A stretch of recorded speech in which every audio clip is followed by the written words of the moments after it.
வணக்கம். இன்னைக்கு நம்ம வீடியோவில் தூதுவளை ரசம் எப்படி செய்யலான்னு பார்க்கலாம்.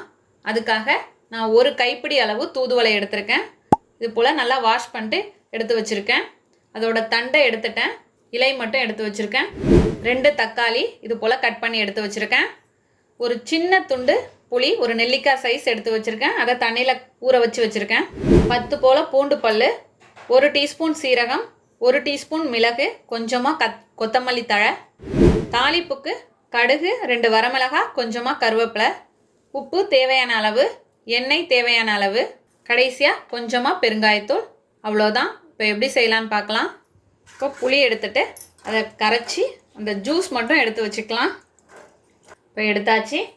இதில் 2 தக்காளி சேர்த்துட்டு இதையும் கரைச்சி விட்டுக்கலாம்.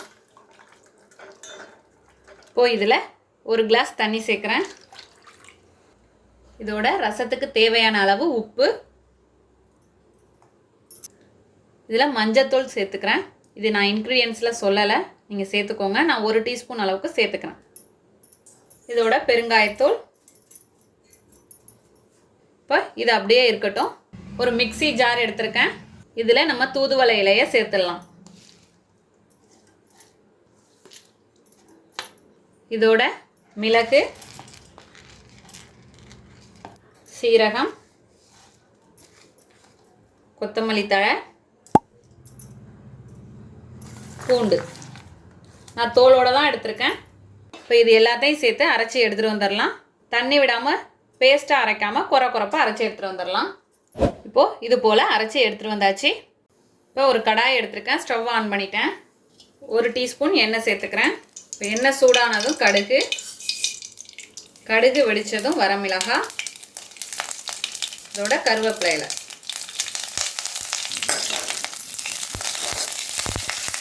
இப்போ இதில் நம்ம அரைச்சி வச்சுருக்க தூதுவளையை இதில் சேர்த்துடலாம்.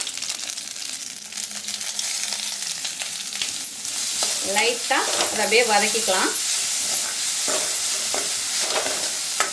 1 நிமிஷம் வதங்கினதுக்கப்புறம் நம்ம புளிக்கரைசலை சேர்த்துடலாம்.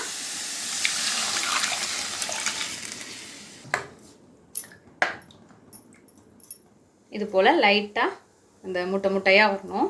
இது சளி இருமலுக்கு அவ்வளோ நல்லது. வீக்லி ட்வைஸ் இதை எடுத்துக்கிட்டோம்னாலே கண்ட்ரோலாக இருக்கும். இது போல் கொதி வர்ற ஸ்டேஜில் இப்போது ஸ்டவ் ஆஃப் பண்ணிடலாம். நம்மளோட அருமையான அற்புதமான தூதுவளை ரசம் தயாராகிடுச்சு. இதே போல் நீங்களும் உங்கள் வீட்டில் செஞ்சு பார்த்துட்டு எப்படி வந்துச்சுன்னு கமெண்ட்டில் சொல்லுங்கள். தேங்க்யூ.